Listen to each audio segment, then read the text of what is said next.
kilala po niyo siya bilang isang senador na matibay at itatagal ninyo sa bato.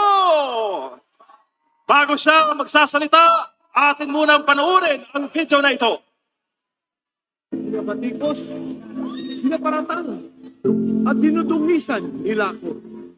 Ganyan sila katakot. Pero sino ba ang totoo sa serbisyo at may dedikasyong magsilbi? Ikaw, Senator Bato de la Rosa. Ikaw, Senator Bato, ang kalaban ng kriminalidad at korupsyon. Ikaw, Senator Bato, kailangan ng matibay ang bato. Hindi matitibago. At isuntin talaga ang buhay. Gusto ko, itas kayo sa Diyos. Yes, sir.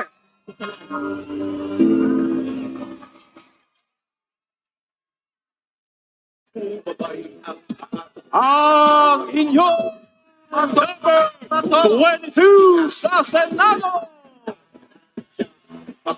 Senator Ronald Bato.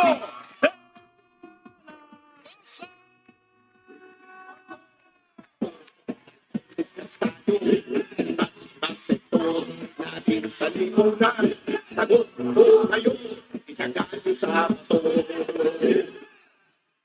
Maraming salamat. Magandang hapon sa ating lahat. Unang-una, magbibigay-pugay muna ako sa lahat ng mga kasamahan natin na sumabay ngayon sa rally na ito ngayong hapon na tinatawag natin ang Ayusin Natin ang Pilipinas rally. Unang-una, tawagin ko muna itong mga taong ito, kagaya ninyo. Sila andito, kayo andito, sila ando sa ibang mga lugar dahil sa kanilang pagmamahal kay Pastor Apollo Kibuloy, dahil sa kanilang pagmamahal kay Pangulong Rodrigo Duterte, dahil sa kanilang pagmamahal kay Vice President Inday Sara Duterte, dahil sa kanilang pagmamahal sa buong senatorial slate ng PDP Laban. Itong mga tao na ito, wala itong tinatanggap na ayuda, ha? Hindi ito hinahakot. Walang akap, walang AX, walang tupad, pero merong pangarap na gaganda ang kinabukasan ng Pilipinas. Unahin natin tawagin ang ating mga kababayan sa Baguio. Kumusta kayo dyan? Kamalibal ito ito. Bagyo yun, Bagyo! Mga kababayan natin sa Bulacan, Santa Maria, Bulacan, ang ating mga kababayan sa Cavite, Imus, Cavite.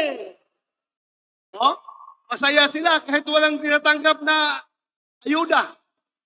Iba yung ikaw ay kumikilos dahil sa puso. Diba? Galing sa puso yan. Tama. Ang ating mga kababayan sa Cainta, Rizal. Oh. Ang ating mga kababayan sa Capiz, Rojas City. Kumusta kayo dyan? Ayos.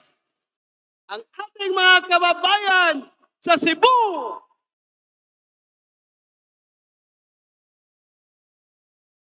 Asan ang Cebu? Yun. Ang ating mga kababayan sa Agusan. Malayo-layo na signal. Meron pa. Meron pa rin. Andyan pa rin sila. Ang ating mga kababayan sa Ilang, Davao City.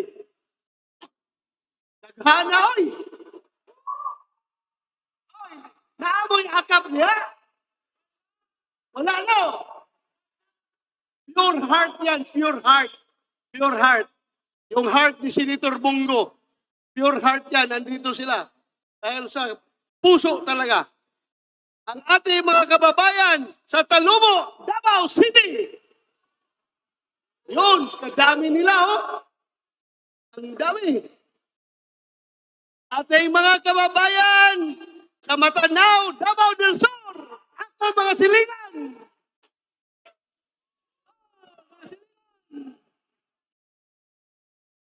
Ating mga kababayan sa Plaridel, Misamis Occidental.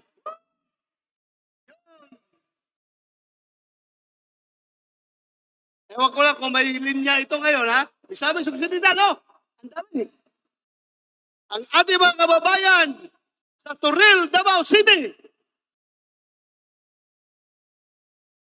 May technical problem. Anyway, meron pa rin tayo dyan sa Davao de Oro. Mga kababayan natin sa Davao de Oro. And of course, ang ating mga kababayan dito sa Calamba, Laguna.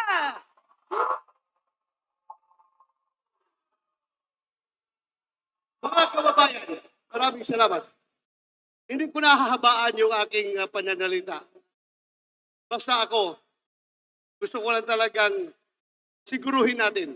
Alam niyo, kagaya sa nangyari ngayon, no? Andyan yung ating mga kababayan kahit walang ayuda. Anong ibig sabihin yan? Isabay pa natin yung mga survey. Yan ang totoong survey. Yan ang totoong survey. Kaming siyam sa PDP Laban ay pasok sa Magic 12. Anong indicator? Anong explanation yan? Anong explanation? Bakit gano'n? Yun ang sinasabi natin na protest vote ng mga taong nasasaktan, ng mga taong naiinis, at mga taong galit sa ginagawa ng kasalukuyang kapangyarihan. Yan mga tao niyan, tahimik lang yan. Pero pinapakita nila yung kanyang saloobin pagdating sa eleksyon. Kaya, I'm warning you, hold your breath, tighten your belt. Pagdating sa eleksyon, sasabihin ko sa iyo, magugulat na lang ang lahat. Na itong siyam na ito, Attorney Jamie Bundok, yours truly, Mr. Malasakit, Senator Bongo, Jamie Hidlo, Attorney Raul Lambino, Congressman Rodante Marcolita, of course, ang ating pinakamamahal na si Pastor Apollo Kibuloy, si Atty. Vic Rodriguez, at Philip Ipi Salvador. Magulat na lang kayo pagdating sa eleksyon. Itong lahat na ito ay nakakalusot. Ako, I am not trying to be a prophet. I'm just trying to share with you. Nakikita ko talaga yung damdamin ng PDP Laban kami. Sa magiging resulta ng halalan, tingnan, huwag tayong mawalan ng pag-asa. Fight pa rin tayo, kumbati pa rin tayo. Ano yung nangyayari ngayon, di ba? Everyday makita mo sa social media, meron ng papalabas ng binablog na nila yung paggagamit nila ng shabu. Nakita ninyo?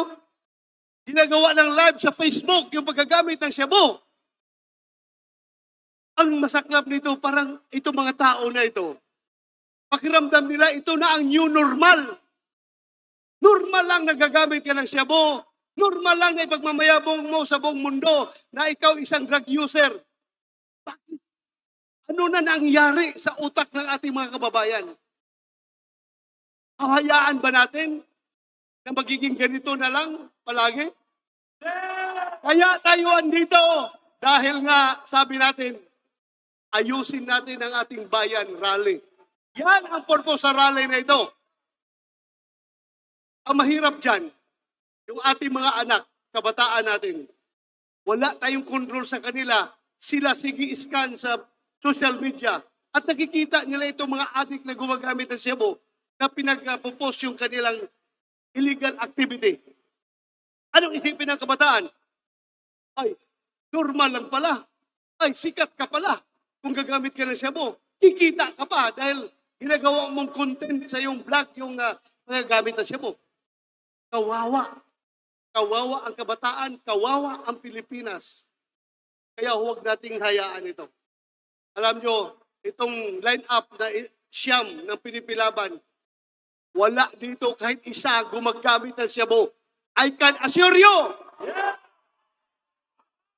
Ako'y magpapabitay kung mayroong isa dito na gumagamit ng Cebu o kahit anong klaseng drugs. Itong mga tao na ito ay malinis talaga. I can assure you. Kaya tulungan natin ito sila dahil sila ay magiging team na tagapaglinis ng ating bayan. Tutulong sila sa ating kampanya laban sa illegal na droga. Siguro mahaba na aking sinasabi. Marami pa kong gusto isumbong sa inyo. Pero sige na lang, next meeting natin. Habaan natin yung aking pananalita. Kakanda na lang ako siguro. Alam nyo, si Atty. Jimmy Bundok, professional singer yan. Si Bato, professional boxer dati. Boxer lang. Pero pipilitin ko pa rin kumanta para sumaya naman kayo. Diba? Wala na nga kayong ayuda. Wala kayong tinatanggap na akap. Tapos, wala pa kayong marinig na konting entertainment. Let me entertain you. Kantahan ko kayo kahit na yabag yung tingog ko. Kakanta ko. Sige. Saan na ito ko word? Lyrics. Lyrics. Sige. Maganda kami sa tila. Sige.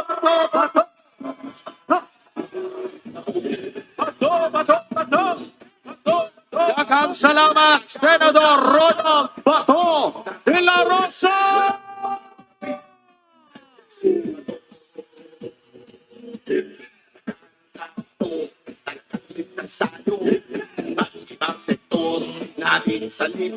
Ayan! At syempre, wag na nating patagalin pa ang susunod na magsasalita sa ating harapan. Ang Mr. Malasakit. Sino ito? Panoorin natin ang video.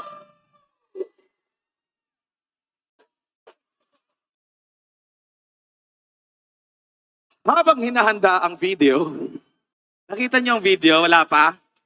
Pareho tayo, di rin natin nakita. Okay? Siyempre, marami na rin mga natulungan sa mga malasakit centers. Kailangan natin ito. Sabi nga ng iba, yes. Sabi nila, kailangan kumayo daw kasi wala nang binawasan ng pondo ang PhilHealth. Kaya kailangan na makaiwas tayo sa sakit. Diba? Marami pang magsasalita dito sa ating harapan, partner MJ. Yes, na sinasabayan tayo iba't ibang bahagi ng Pilipinas. May nagsabi, magaling palang kumanta si Senador Ronald Bato de la Rosa. Oo. Partida, pinabili ng suka yan ha. Oo. Naging PNP chief. At ngayon singer na. Oo. Ayaw rin niya magpatalo Ayaw din, sa ayaw din. pagandahan ng boses kay Attorney Jimmy Bondok. Ito ang susunod nating magbibigay ng mensahe. Milyon-milyong Pilipino na ang nakatira ng serbisyo at malasakit. Saan mang sulok ng bansa, bagyo, sunog, lindol, ano pa mang sakuna. Si Senator Bongo, Mr. Malasakit, bisyo ang more serbisyo. Balik sa Senado.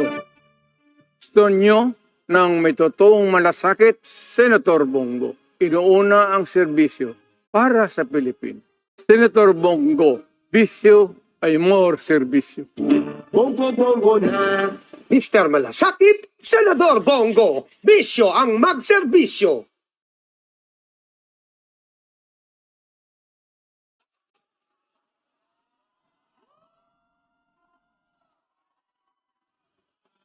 Magandang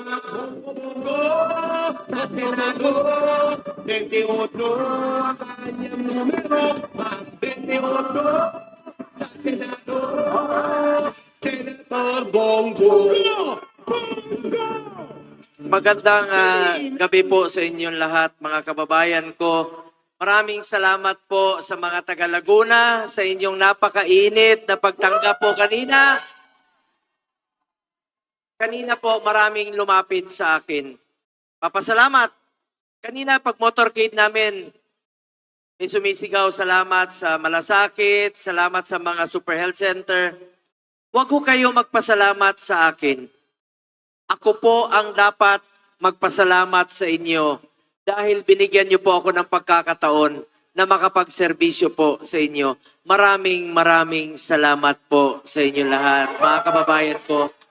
Hindi ko po sasayangin yung pagkakataong binigay niyo sa akin. Magtatrabaho po ako para sa Pilipino.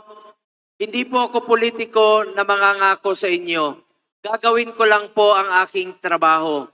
Kung papalarin, pagdating ng panahon, sipag, pagmamalasakit at more serbisyo po ang gagawin ko sa ating mga kababayang Pilipino po. Sa mga kapatid ko Muslim, Assalamualaikum sa inyo. Mahal na mahal namin kayo sa Mindanao, walang diskriminasyon doon. Pantay-pantay doon dahil tandaan natin, ano man ang ating relihiyon, Pilipino tayo, magkakapatid po tayong lahat. Una-una, gusto kong batiin muna ang mga kababayan natin. Simultaneous pala to, no? Galing po ako ng Baguio. Sa mga taga Baguio, naimbag nga gabi sa inyo. Mga taga Baguio, taga Bulacan. Nasa TV sila. Quezon City, kapitbahay. Quezon City rin po ako nakatira sa Teachers Village. Rizal. Mga taga Cavite, nanda ko. Capiz. Mga Ilonggo, mga kalang ko Bongo. Mana, Kalilangan Festival. Plaridel, sa Misamis, sa Occidental. Balay-Balaga, salamat kayo. Mga taga-Ilang, silingan ta. Taga-Davao man eh. Taga-Toril, Davao, mga silingan, kay taga-Davao Oriental po niya akong lulog-lula. Salamat kayo, maing gabi sa mga waray, maupay nga gabi. Maing gabi sa inyong tanan. Magandang gabi po sa inyong lahat dito po sa Laguna. Mahal na mahal ko kayo. Parati naman po ako rito. Sunog, baha, putok ng bulkan dyan sa Batanggenyo rin po ako. Adopted son po ako ng Calabarzon.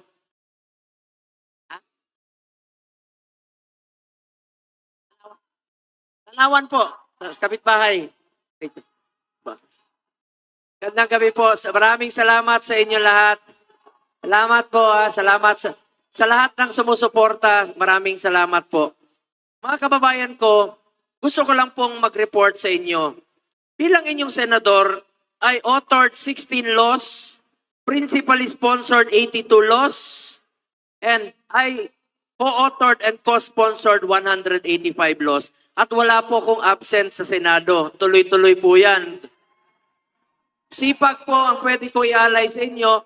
At bilang chairman ng Committee on Health, 3 po ang aking naging prioridad. Malasakit Center, Super Health Center at Regional Specialty Center.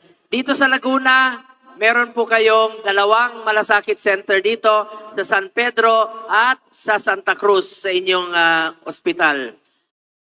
Mga kababayan ko, kung may mga pasyente kayo nangangailangan ng tulong, lapitan nyo lang po Malasakit Center o ang aming opisina. Tutulong po kami sa abot ng aming makakaya. Pangalawa po ang prioridad ko, Super Health Center. Iba rin po ito. It's a medium type of a polyclinic. Pwede po dyan yung panganganak, dental, laboratory, x-ray.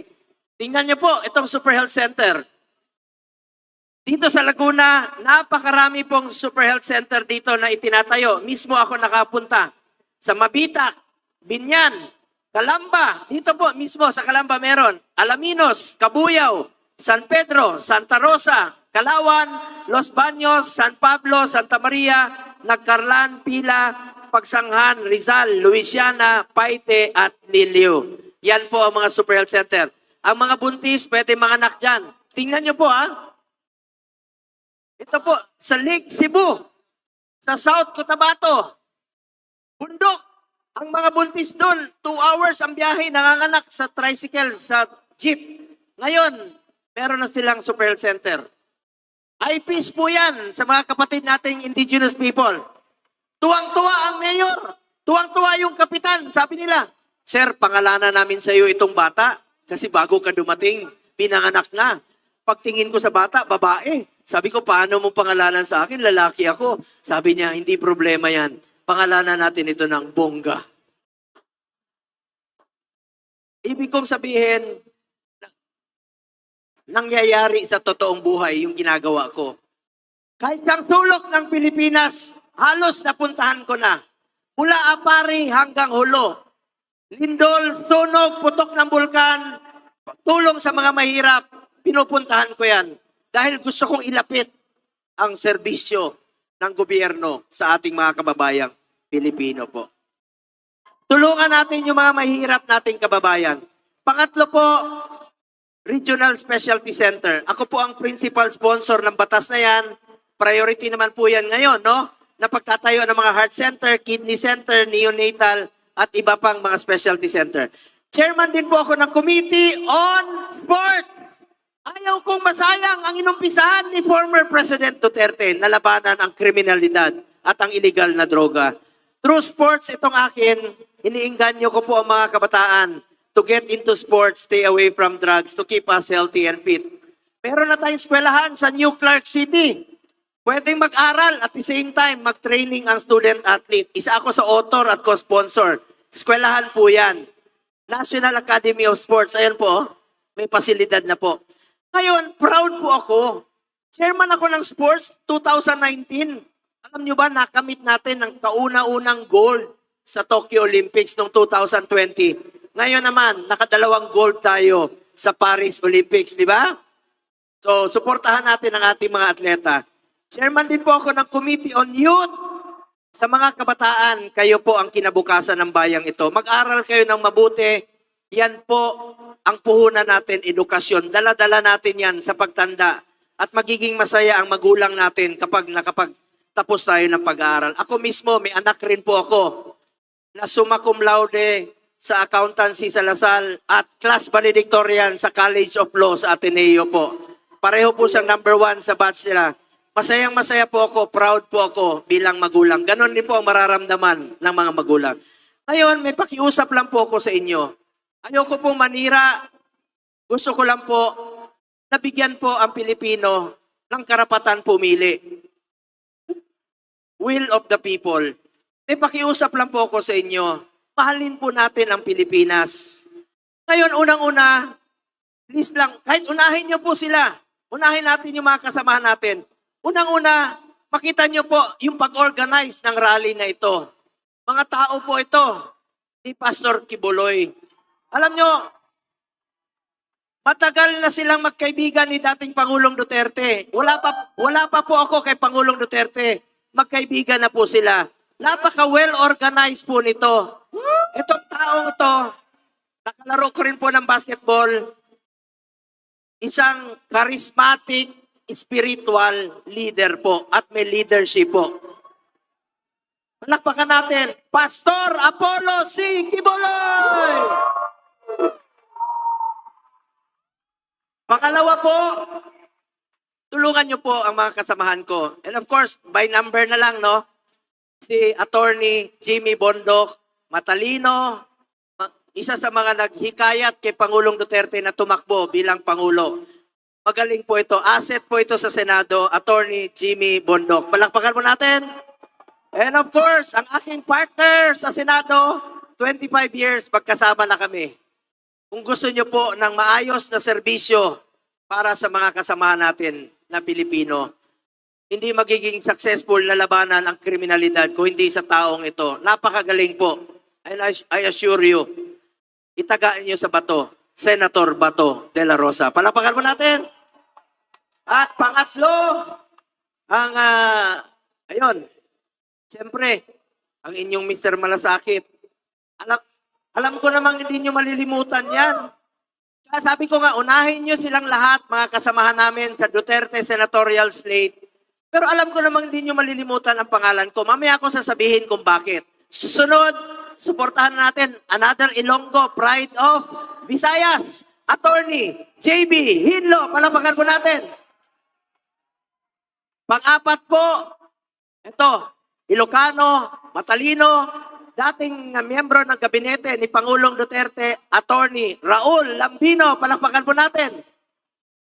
And next, kaklase ko po sa Commission on Appointments, napakagaling, isa sa aking hinahangaan na kongresista, Congressman Rodante Marcoleta.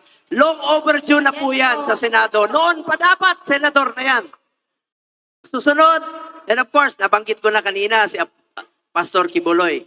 Susunod, ang kasamahan rin namin, another, matalino po ito. Magiging asset rin po ito. Attorney Vic Rodriguez. Palakpakan po natin. And last but not the least, nawala. Sabi ko, kumanta siya, nawala. Andiyan na. Ayun, huwag kang umalis. Takot ka raw eh. Sabi ko, kumanta ka, kantahan mo lang sila. Huwag kang matakot na... Si Mr. Efectivo. Mamaya, pagkatapos ko masalita, tatawagin ko siya. Mr. Efectivo, Philip Salvador po. Yeah! Alam nyo, 71 years old na yan si Philip.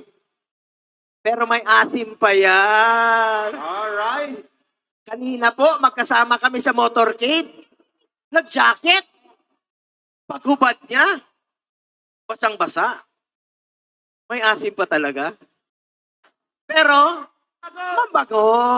mabango yung asim niya. Kaya, Mr. Efectivo po siya sa Senado. Palapakan natin, Philip Salvador. Idol ko yan nung bata pa ako. Sa pelikula. Anyway, maraming salamat po sa inyo lahat. Pakiusap ko lang po sa inyo, pakitulungan nyo naman po sila. Ang kapanalunan po ng Duterte Senatorial Slate at ng mga Duterte PDP Senatorial Slate ay kapanalunan po ng bawat Pilipino. Mahalin po natin ang Pilipinas, magtulungan po tayo. Mas maraming kakampi sa Senado, mas marami pong tutulong at magtutulungan po kami para sa ikaunlad pa ng ating bayan. Sa tuloy na tayo, marami tayong dapat baguhin. Ako po, bilang chairman ng Committee on Health, tututukan ko po itong PhilHealth. Masamang-masama ang loob ko sa PhilHealth. Ang PhilHealth po, para sa health yan. Hindi negosyo ang PhilHealth. Ang PhilHealth po, ay insurance na meron tayong masasandalan tuwing tayo'y nagkakasakit. Tama! Kaya nakatutok po ang Committee on Health dyan, pati sa health emergency allowances ng ating mga health workers dahil services rendered na po yan. Maraming salamat po sa inyong lahat, mga kababayan ko. Ako naman po, alam ko hindi nyo ako malilimutan, napakaikli ng pangalan ko. C.O.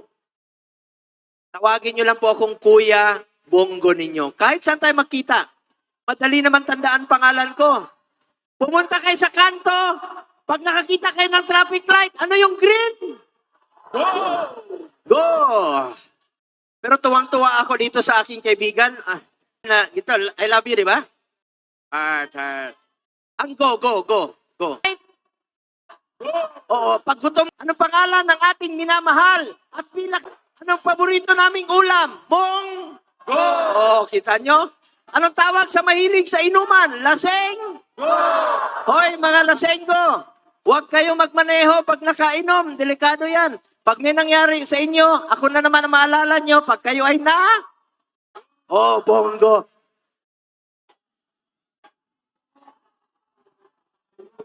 Bongo, bongo, sa Senado, 28 ang kanyang numero, Mang 28 sa Senado, Senator Bongo. Oh, kita nyo? Hindi nyo malilimutan. Ngayon, huling tanong. Anong paborito nating araw? Walang trabaho. Linggo, bukas, di ba? Ngayon, tatawagin ko ang aking kaibigan. Si Philip Salvador, anong paboritong hotel ni Philip? Tawagin natin, Philip Salvador, kakanta na siya. Pakantahin natin.